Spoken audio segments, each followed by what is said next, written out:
Hey, welcome back to Bandwagon fans. This is Jeff, Hello, I'm Jason. and tonight we have this is the Mandalorian season 2 finale, chapter 16, The Rescue. It's got a lot of names going on for it now. Oh yeah, Well, you got chapter 16. I just watched it. So You got season 2, yeah. episode 8. You got all those different names, and at some point we're going to be talking about more names going into season 3. So, but we'll get to that. First off, we just want to recognize the passing of Jeremy Bulloch, the original actor that played Boba Fett, and obviously Boba Fett is a character that is being featured prominently in this season, in this episode. So, another loss for the Star Wars community. Yeah, timing, eh? Yeah. And of course, spoilers abound. We're assuming you've already watched the episode or you don't care to see it, because we are going all the way into it. So first off, I know if there's one thing that you've been wanting to see even more than Boba Fett doing something cool, Oh, I know exactly what you're gonna say. what It's that new Lifetime movie with Mario Yeah. Lopez where he's Colonel Sanders. exactly. All right, Epic. so this episode, how it ended. Mm-hmm. What did you think? What did that mean to you? Oh, and I need a beer for this one. This might get rollicking. Oh no, it was nice seeing RTD too. All right, so you know what I'm talking about.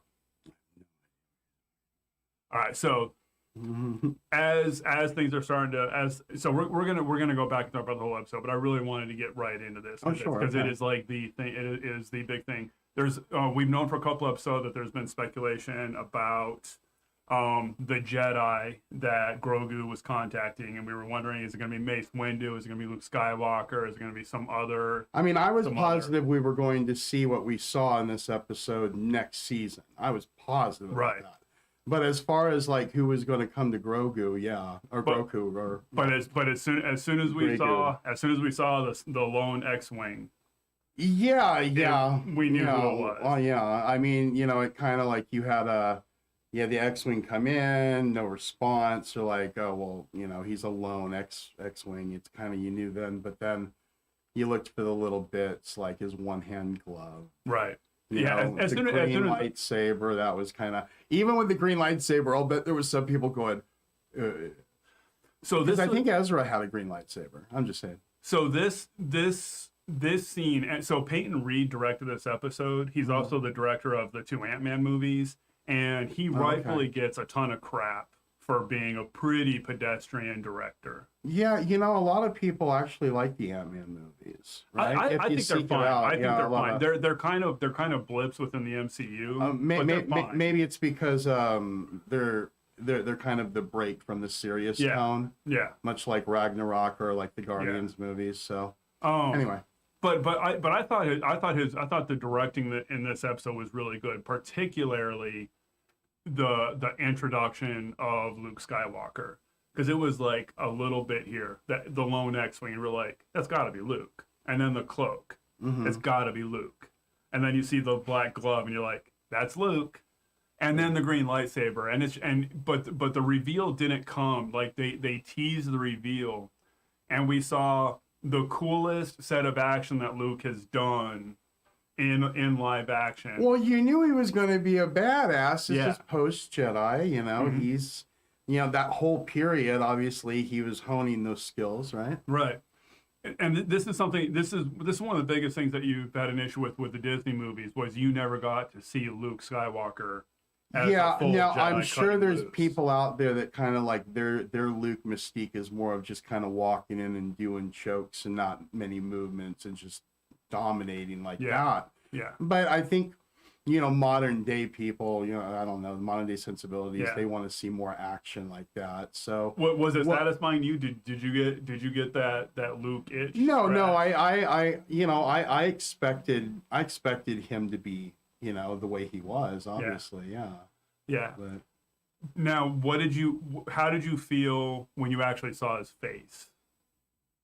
I like the, Did you? yeah. All right. I mean, I accept technology for what it is. Obviously, he was very stilted. There wasn't much personality in it, but So for me, it's, the presence is there. It's Luke. it He's killed there, it. It killed it. Yeah. So it was the same.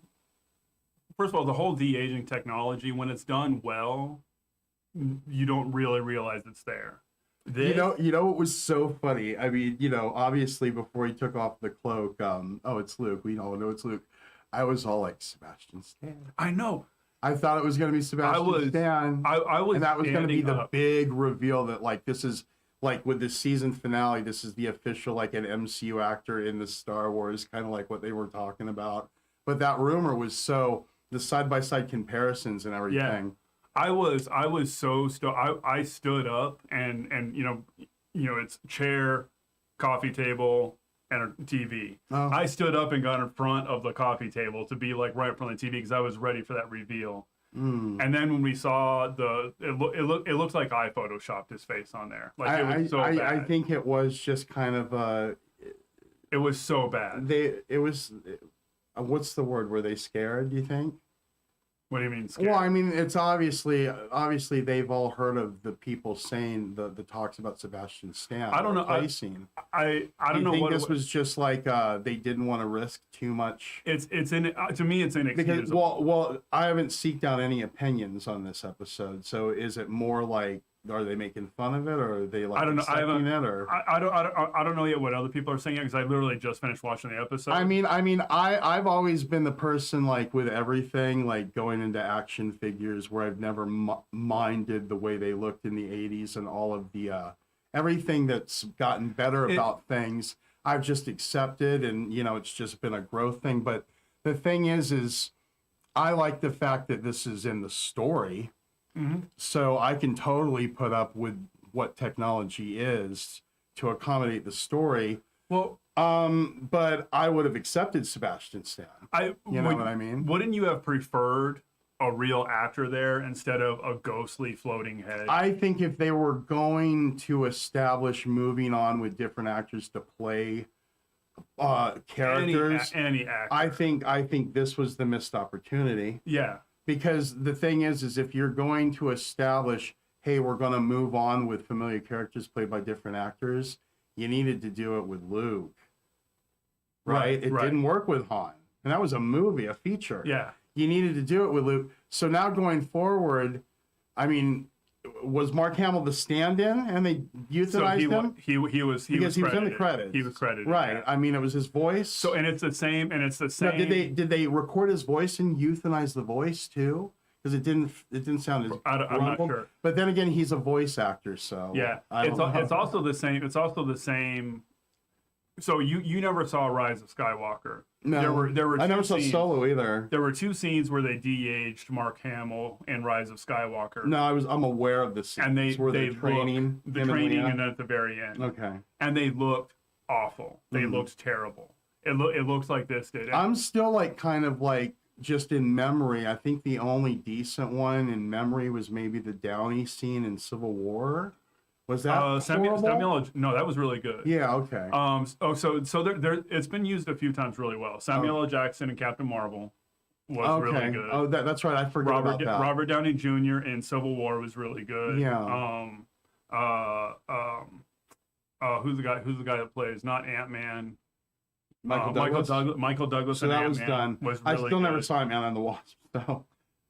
So also, and I think they may have de-aged him if I'm remembering right in Endgame, but I might be misremembering that. Okay. So it's been done really well. But you're saying like in Marvel it's been done well, but in Star Wars it doesn't have a good track record. I don't think Carrie Fisher at the end of Rogue One was terrible.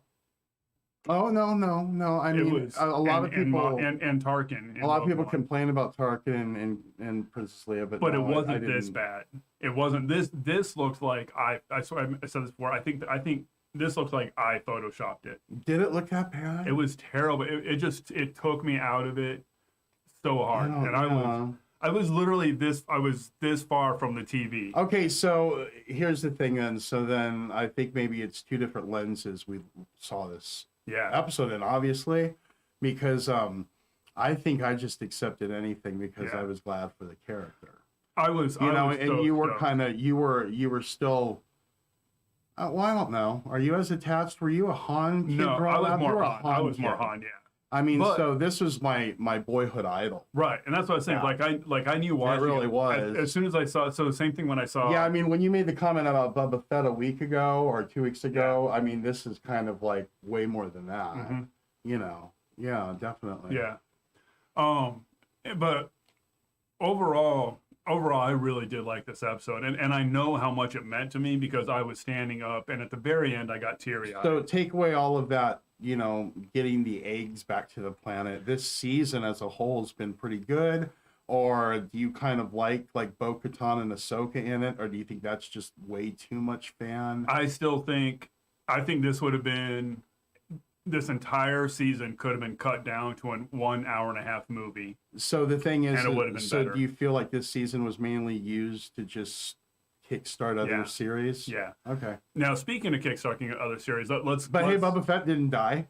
Did you see the end credit scene? Yeah. Okay. So there was an end credit scene, and we are going to go back and talk about the actual episode. Okay, well, we can wait on the end credit scene. We're already okay. There. All right. So the end credit scene was Boba Fett arriving at Jabba's palace. Yeah, no, I liked this a lot. This was cool. This was neat because you wondered, did anybody else escape the sail barge? But and I mean, obviously, there wasn't anything on camera, but you're like, well, there had to have been somebody, manning the home. Yeah. And obviously, it makes sense that it would have been Bib Fortuna taken off. Yeah. Especially after Jabba died, because he got choked before the sail barge.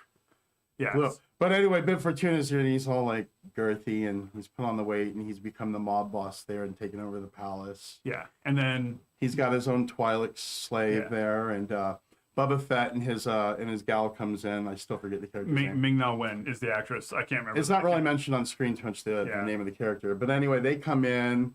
Boba Fett actually Bib Fortuna, he's all, hey, Boba, how you doing? Boba Fett just shoots him, and drops off the throne, and then he just sits in the throne kind of like King Conan there, and it ends with was it the Diary of Boba Fett or the Tales of Boba Fett? The book of Boba Fett. The book, okay. So this is we're gonna go ahead and put on the headphones because there is, last week I mentioned some Grace Randolph's reporting about Pedro Pascal or Pablo Pascal. Yeah, I mean, sure. So so let's pull this up and see. Yeah, I haven't watched any of that. To say.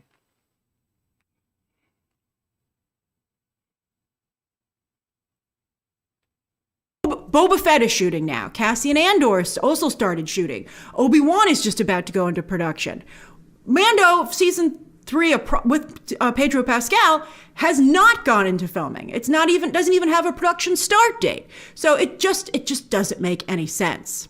It makes it, pretty clear, in fact, that the Book of Boba Fett is either The Mandalorian season 3 or a season 2.5, which again is what I speculated last week when I told you that again the Pedro Pascal situation had not been resolved.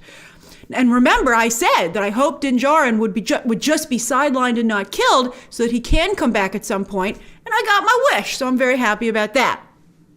Now, since the Pedro Pascal situation has not been resolved, they've given his character a pause. No more Grogu by his side. His mission, the mission of the entire first 2 seasons, is now complete. However, they did give Din Djarin the Darksaber, which Bo-Katan really wants. She was glaring at him hard.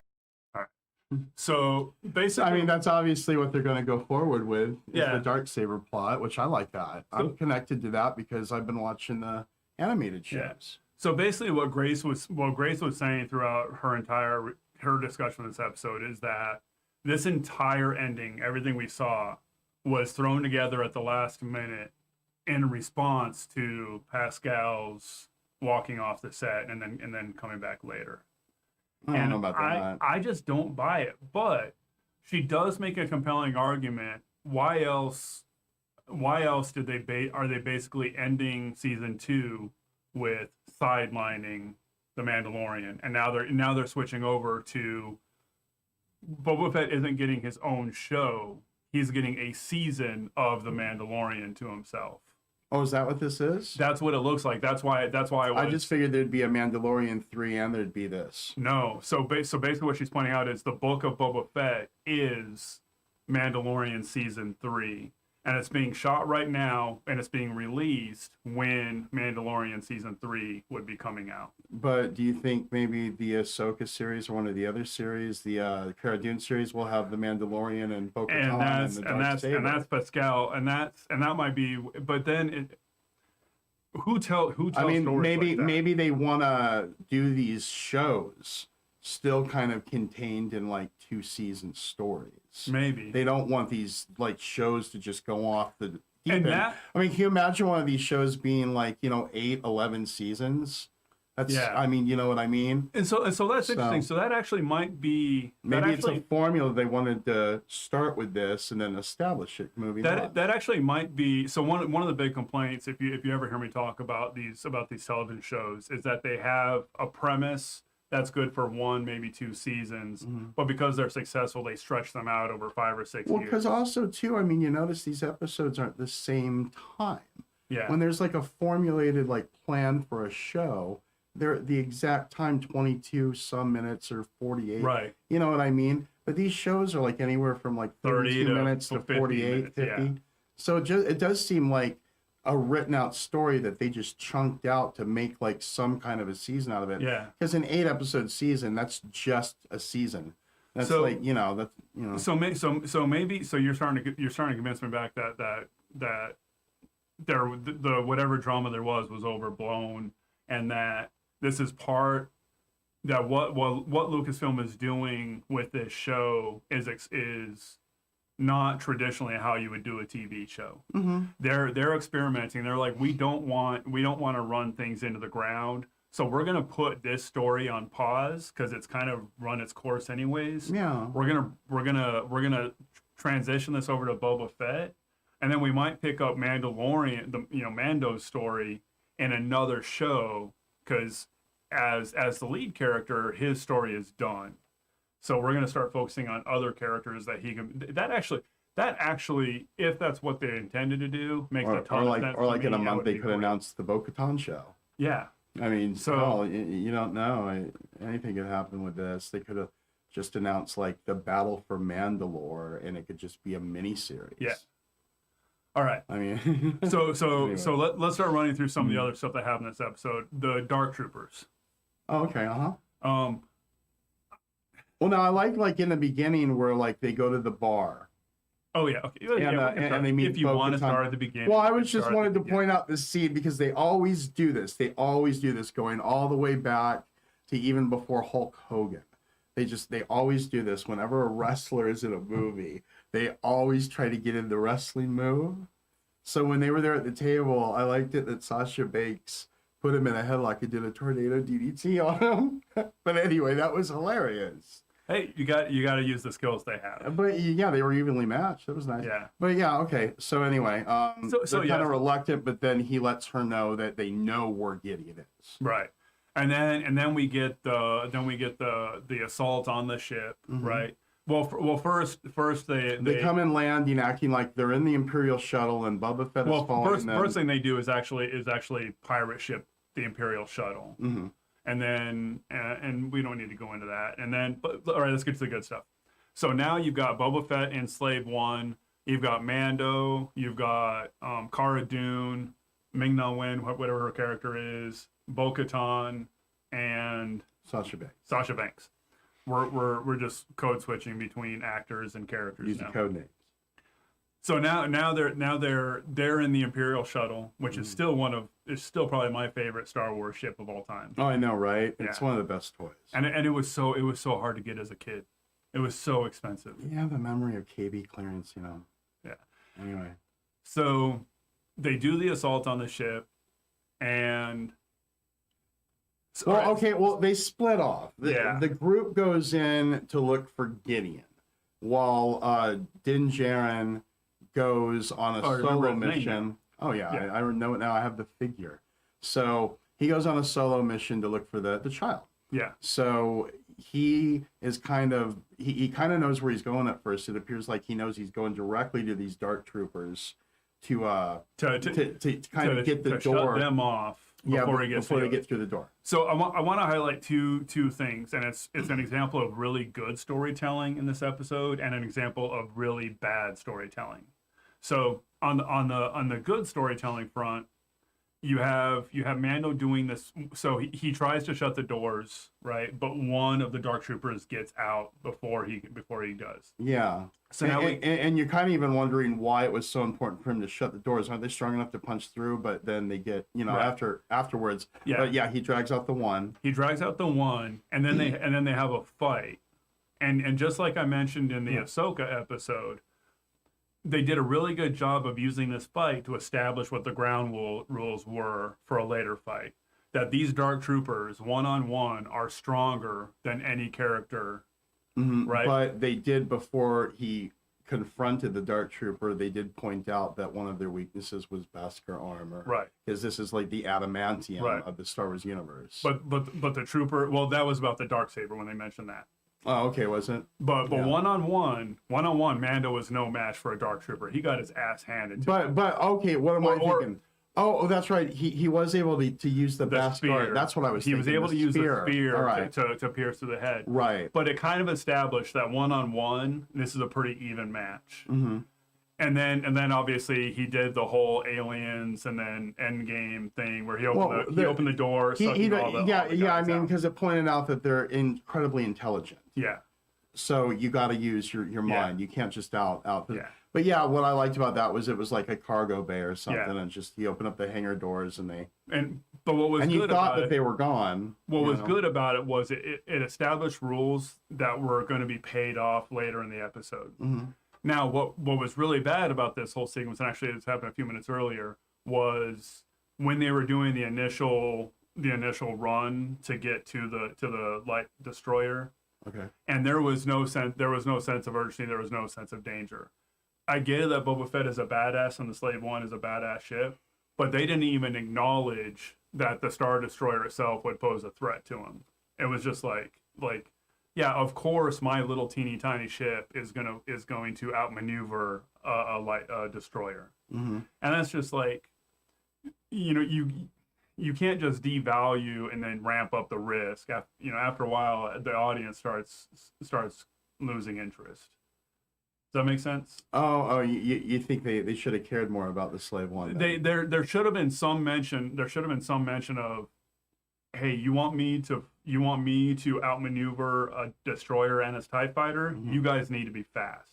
Something to acknowledge that what he was doing posed a threat to him. Oh, Boba Fett, no. But that's just lame. That's just stupid. It's what we were talking about in game night last night with Spaghetti Westerns. with the power creeping. No. Anyways, really good storytelling, really bad storytelling, all in the same episode. Yeah, well, But so I mean, I didn't give it much thought because obviously, I was probably more focused on the characters and the ship being badass. I didn't care. But you want him to be badass, but it's not a badass if he's going up against if he's going up against. Well, I guess they were focused on them getting into the ship, so I guess they didn't put any kind of. Once Gideon realized that these were people trying, because I mean, I think he knew. Yeah, he knew, so he wasn't focused on firing on the Slave One, I guess. But I get what you're saying. Before they went in, maybe Boba Fett should have been more concerned. Yeah. That's all it takes. Sometimes all it takes is a line just to acknowledge. He's like, I'm a little rusty. I haven't been on Tatooine for exactly. 5 years wandering around. I got some dehydration issues. It basically Mary sued Boba Fett. Is kind of what I'm saying. Hey, at this point, I think all the characters are going to be a little Mary Sue. Everybody's a little perfect. Yeah. I don't know. Whatever. All right, leaving that aside, we'll go back. I guess if you give them personality, right, it helps. I guess what a lot of people's complaints were about, past characters were there wasn't enough personality or character for them to accept the Mary Sue-ness. But anyway, that's for another time. Yeah. Yeah. We that's a third rail that we just avoid when we talk. Because I don't care at this point. It's all good. And moving forward, I like this. So it's all good. So going further, going back to the actual episode.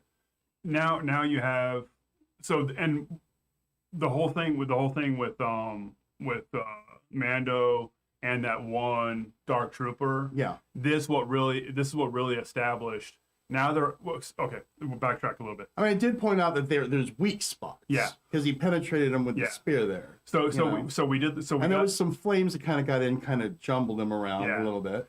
but we got into so But Mando, no, he did show off everything though. Flames, rockets, everything the except for spear. everything except for the missile on his backpack, Oh yeah. which I thought he would use at some point. But anyways, Anyway. so now he gets into Grogu's cell, and And he's Moff there. Gideon is there with the darksaber, and then He's gonna slice up the little baby. they do a little, Well, I double guess he's like, at first Gideon's like everybody just wants this dark saber because of the power it wields. So he was under the impression any Mandalorian wants Yeah. this saber. That's what it's all about. And he underestimated the connection with Yeah. the child that Din Djarin has. And so once he's like, well, I already took the blood from him, so go ahead. yeah, but it was just a double cross. But it was right. one of the classic double crosses. And I thought this was a really Gonna good go fight. chop his head off, I guess, is what he was going Yeah, for. I thought this was a really good fight. Yeah. I thought it was Yeah, staged pretty because well. what I thought was cool was like it was a lightsaber. It was a familiar scene done with different weapons. Yeah, It was a spear and a dark saber instead of just two lightsabers, Yeah. but it was familiar like Yeah. that. For the few seconds you had it. yeah. I thought it was a pretty well staged scene. Yeah, this was good paced. The Yeah. last two episodes have been really, really good pace. Yeah. I mean. Yeah, well, compared to the first two episodes. Well, Anything. like I said, the eggs were kind of, now in hindsight, we were excited to see the show back. Yeah, But now that we've gotten this second half, it's kind of like the first half was like, yeah. If you were going back and watching the season, the whole series from episode 1, I'm sure there's half of them you'll pass up. yeah, absolutely. It's like the MCU movies. The more movies you get of that, naturally, you're just going to go over some of them. Right. Yeah. So now fast forward, everybody's on the bridge, right? And the Dark Troopers have returned, and we now know because of that earlier fight that little group of people, and Moff Gideon is just gloating, right? He's like, "You guys are so screwed," and we now know because of the rules they've established that they are not enough to fight off the Dark Troopers, and it's the all is lost moment, right? From Campbell's, what's his book called? The right. I'm at a loss. All right, so the archetype of the hero story, right? Sure. So this hero's is the journey. all is lost moment, right? Mhm. And then Luke Skywalker arrives. Well, now, does he, that's the very end, right? Getting So close. we need to go over the whole thing about when is the thing that Gideon talks about the dark saber? Oh yeah, so this is Because right. I feel that's important. Oh yeah, so that's fair. So this is right when Mando brings Gideon in. onto the bridge. Yeah. And he kind of, where he's placed, he kind of conceals, there's a blaster that he covers up that he's going to try to use. But before that happens, he's kind of just grimacing, and Bo-Katan kind of makes this comment when they come in. How did you get it? Like Right. that, the dark saber. And the Mandalorian doesn't understand that, and Gideon explains. So let's go back to storytelling a little bit. For you, having watched was it Rebels? Well, this is like his Clone Wars too. The dark Okay, saber so- was something that goes back Right. before Bo-Katan. Right. So this is like other. This is a reference to other stuff, and if you watch that other stuff, then her reaction is meaningful. Yeah, I think the first character that had it in Clone Wars was Pre Vizsla. But for me, only watching Mandalorian, Yeah, not only seeing the nothing live Clone Wars action or stuff, Rebels, sure. there was nothing in this show that really established how important the Darksaber was to her, what it meant. So we get her reaction, meaningful to you, meaningless to me, and then we get the explanation. I think that's the afterwards. argument that people have about Ahsoka and Bo-Katan in general, that it's more fan service than serving the story or the plot in any way. It's And how this story, this side story, Yeah. should have just started in Ahsoka. In Right. one of the new shows. Yeah. I mean, it's obviously a good story. I'm into this story. I like this. it is a good- it It's is. your point that I'm invested. right. You already know what's going on. Because this has a lot of Right. episodes in the two animated series. This is a Yeah. lot of story arc, this Right. Saber and the Mandalore thing. Yeah, but for me, the story is all about Exactly. Like everything this show introduced from Clone Wars and Rebels was only for the fans of Clone Wars and Rebels. of Clone Wars and Rebels, And yeah. it was to establish them in live action lore to start the spin-off series.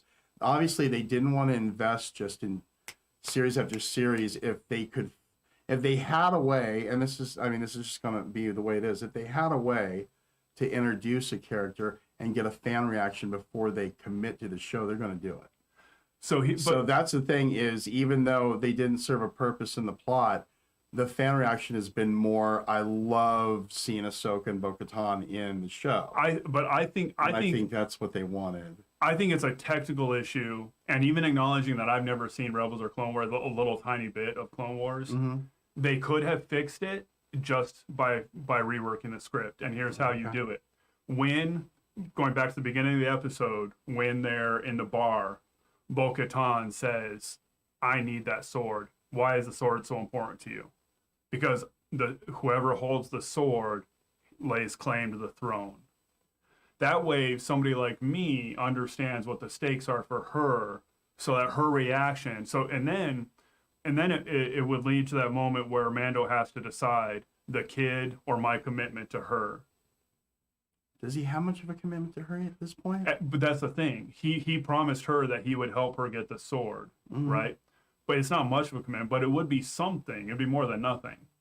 Even when he heard Gideon say it's like, you're like the heir to Mandalorian, that's like a big deal. He's like, I submit, or what do you say? I right. yield. To him, it didn't matter. But but when we see her reaction, there was nothing to it that was meaning me. It would have been fixed by 2 lines earlier in the episode to establish what the stakes were for her. When at that moment when she saw. Maybe going forward with his character, they want to kind of build this story to where he was grown up away from all of that, and he's so detached from Mandalorian, like all of the history of that maybe going forward with the character, like they want to kind of grow this like more appreciation. Yeah, to being a Mandalorian. Yeah, so maybe giving him that saber and giving him that obligation, they want to put him in this reluctant king position. They can. All I'm saying is, as they're writing these stories, just real basic rules. Understand what your audience knows, and establish what the risks are for each character.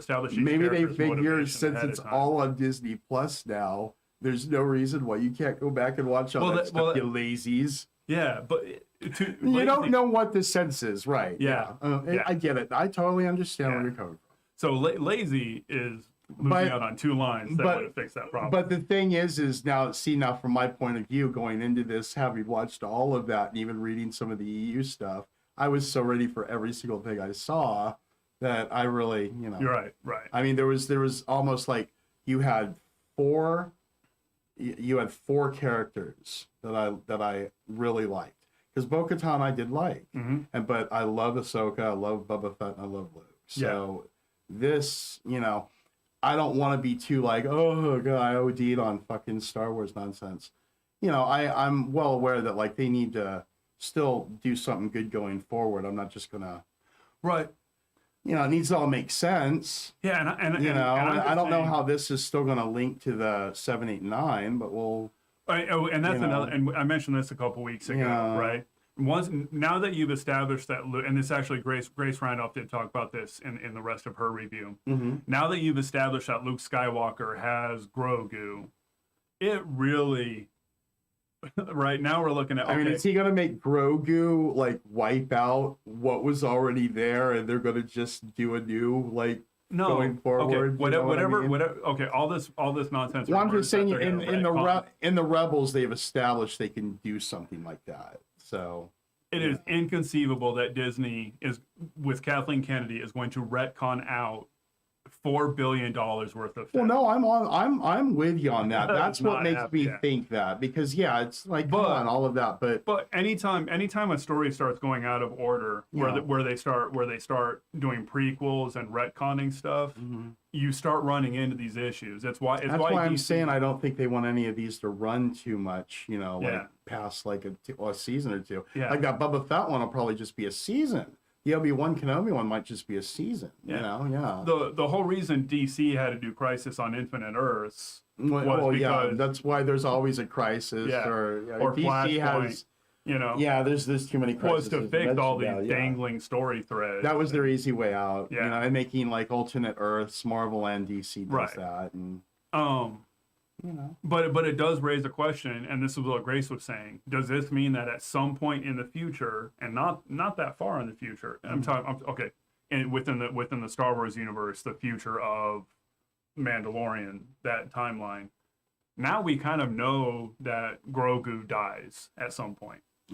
Or they have to come up with a really convincing explanation for why Grogu wasn't available for they put him in carbonite. He made a little carbonite block, dude. and Like a little maybe, Hershey's Kiss carbonite, Yeah, maybe it's not that big of a deal. Maybe they just say, "Hey, yeah, he's a really powerful Jedi, but it takes him 200 years to get to a point." Well, where I mean, he's a they did make Jedi. the comment in what was it? They made the comment in one of the earlier episodes? Maybe it was the first episode, that some species live centuries in this universe. Well, I mean, we know that So, Yoda was 900 years old, Right. So, and we know that Grogu was only 50. yeah. So that's So the thing is Grogu, like after episode 9, Grogu's still only like what, 100? not even 100. Yet. Okay, so he wouldn't even be 100.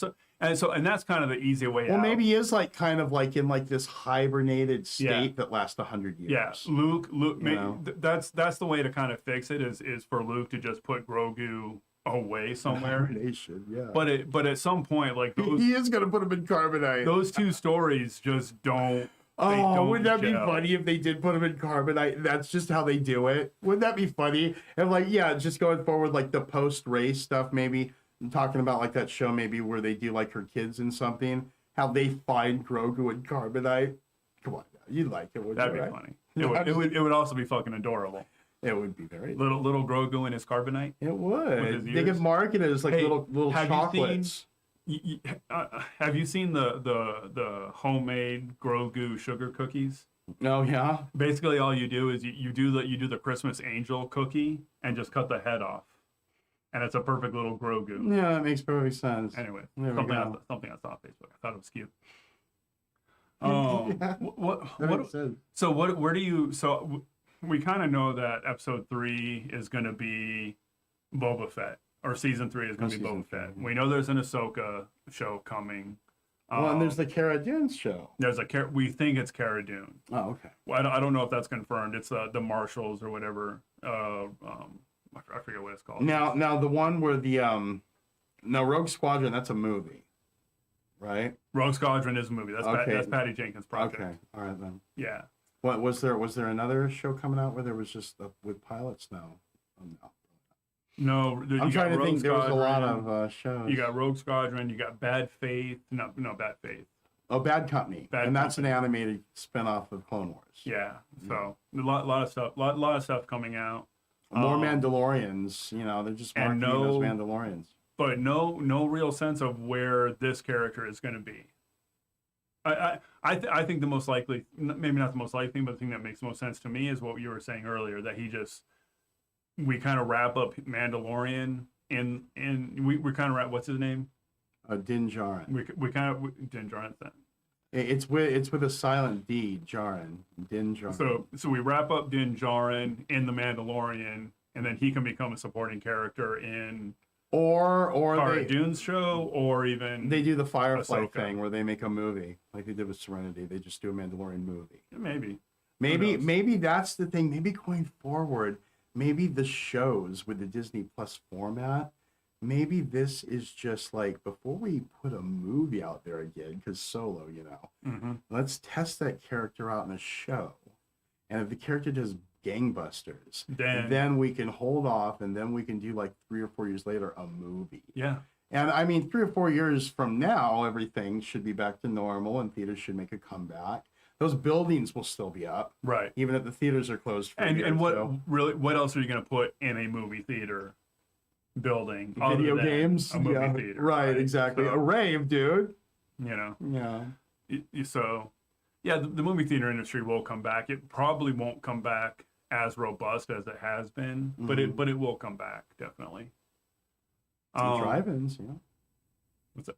Drive-in movie theaters. I don't know. I think more of those are popping up. So. Yeah. So any other thoughts? No, I just like seeing Luke. I like seeing Luke not drink milk and sitting on a rock and being curmudgeon-y. Sorry, I just do. Oh, it's fine. You know. Yeah. I like seeing him young, even if it's bad computer generated. I like seeing young, shortly after Jedi Luke. I mean, that's the thing too. No matter how they wrote him in Episode 8, he still would have been a hermit. Still would have been an old guy. Right. So I like this. I like seeing Luke as a badass on camera, no matter what he looks like. Yeah. Did you see any? And I liked the R2 coming in. That was just a little cherry. Oh yeah, R2 coming in. Well, you great. knew he was there, obviously, with him, but just the way they rolled him in and they had the little connection. It harkens me back to that scene in Jedi where Wicket was fooling with R2. Yeah. How they had the little baby, fooling with him. Yeah. And R2 kind of had a reaction to Grogu. He got all excited. Like, he knew what was going on because, Luke has that kind of connection with R2 where R2 kind of, feels through Luke. He gets excited when, Luke, Yeah. succeeds. One other thing I want to say, and it was the culmination of 2 seasons of this show. Mm. The moment where Din has to say bye to Grogu. And then he takes off his helmet. Did that tear you up? It did. Even just See, that's so funny. I mean, it's like probably like the scene that would tear me up would be like the Luke thing, but you're like with the baby.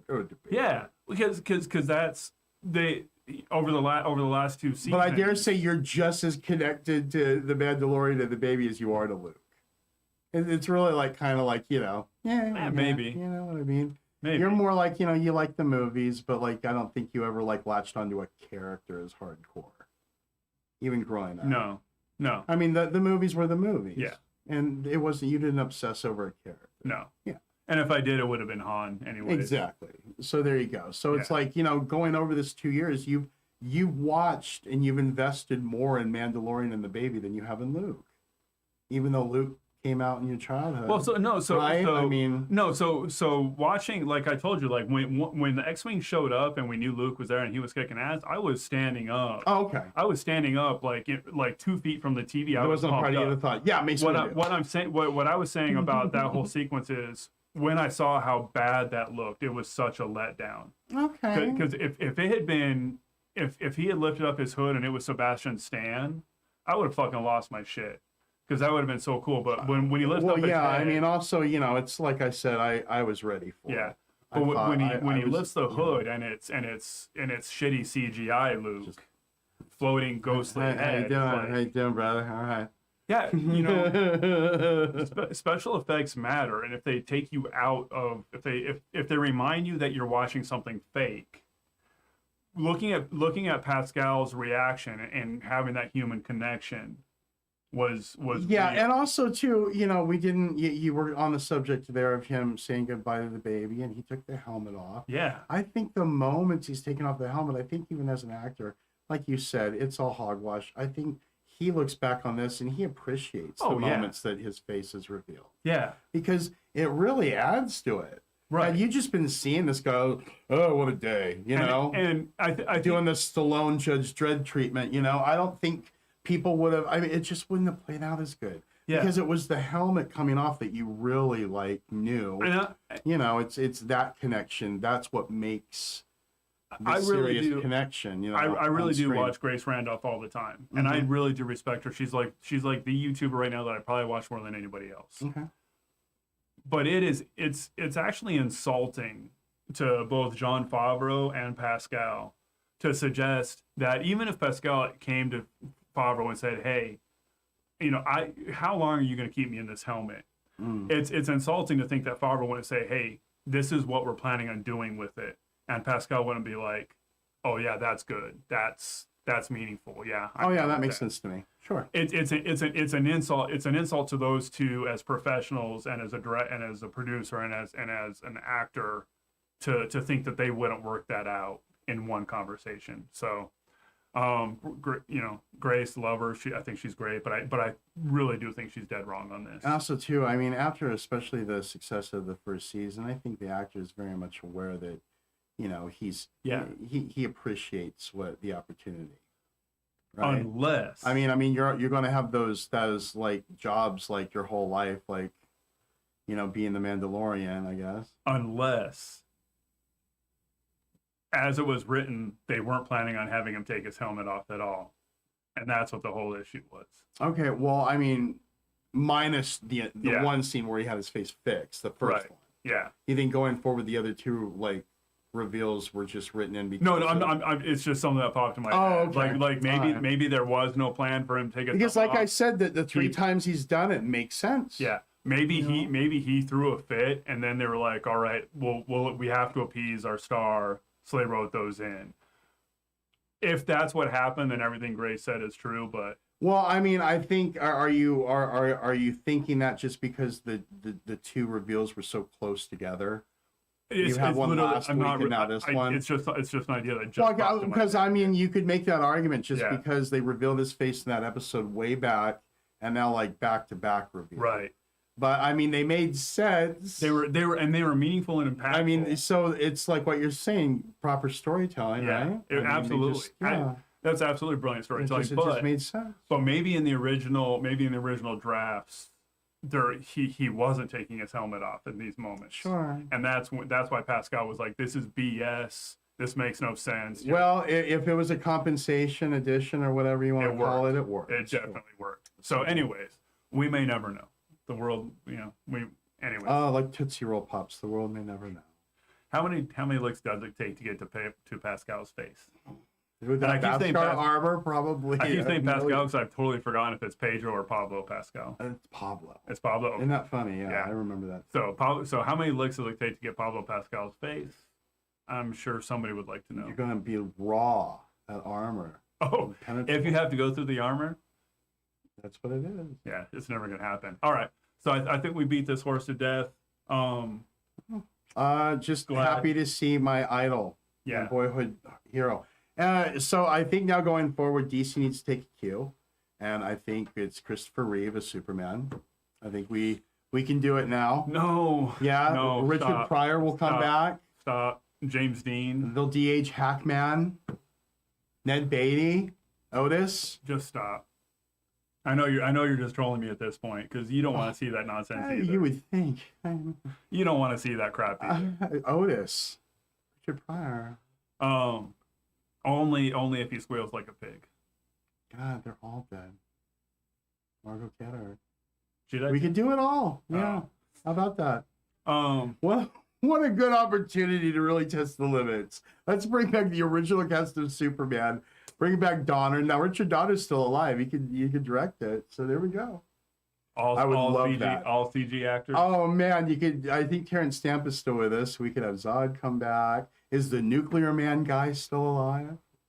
John Cryer could come in. And Luthor's nephew would be off. Oh, all right. We're gonna leave that nonsense alone because nobody wants to see that. So thanks for watching. I'm Jeff. I'm Jason. And we'll be back next week. I'm not sure what we're gonna be doing next week. There's no Disney show on, so we'll probably review. We're gonna review the Star Wars holiday special. Yeah, let's do that. Let's do that. All right. Next week we're gonna be talking about the holiday. And it has special. Boba Fett in it. So and it has one of the greatest softcore porn scenes in TV history. Yeah, itchy. Yeah. So, anyways, thanks for watching and get on the bandwagon. Happy trails.